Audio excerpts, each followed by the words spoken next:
Children will face an incredibly low risk from COVID when they return to school on March 8. Gavin Williams reassured parents tonight. The Education Secretary confirmed rules including mask wearing in classrooms and staggered starts and finishes to the day will be put in place. Speaking at a number 10 press conference, he insisted everything is strongly in favor of children. He said, "The scientific advice does support a full return for schools on the 8th of March. The risk to children is incredibly low from going to school and from catching COVID. We are supporting this return with a robust testing regime that will be critical in breaking the chains of COVID." Mr Williamson confirmed that secondary school students will be asked to wear masks in classroom. He said, "This is to help reduce transmission. The risk to children themselves is incredibly low. This is a temporary measure to support the safe return of schools and will be placed until Easter when it's removed. All the other safety measures that are already in place continue to be robust, including bubble proofs, staggered starts and staggered finishes, increasing ventilation and strict hygiene measures. The return to school is what we've been looking forward to.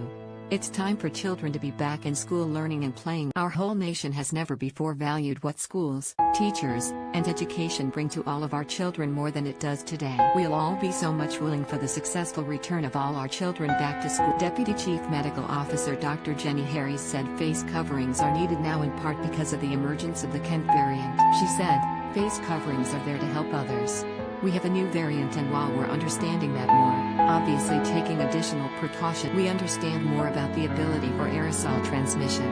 Things have moved on and it should be reassuring to know we look at the evidence and adjust our advice." She added that over time school environments should be more or less free from infection due to mass testing and the vaccination of adults. Earlier, Mr Williamson unveiled plans to pump £700 million into providing extra tuition for the kids who have lost out most during lockdown. He said, "Our focus is very much in terms of welcoming children back on the 8th. It's an incredibly important part of our unlocking the country, but it also goes to confirm the national priority is our children and their education. We've always said schools would be the last to close and first to open, and we've been absolutely true to our." And the Education Secretary refused to rule out extending the school day or cutting short the summer break to help disadvantaged kids catch up. Under the government's plans, older students will need to be tested 3 times over their first fortnight back, subject to parents' permission. He said, "He'll be looking at how we can boost and support children in a whole range of different manners. But it's not just about time in school, it's about supporting teachers in terms of the quality of teaching and how we can help them." And he said secondary schools will be allowed to stagger students' return to the classroom to help them cope. Mr Williamson said,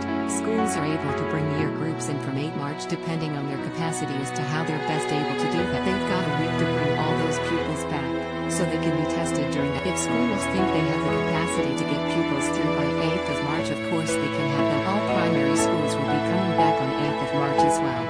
He also revealed the government will set out details of how teacher assessments will be used to replace exams this year tomorrow. And he also insisted lockdown easing won't be sped up despite demands from Tory MPs to go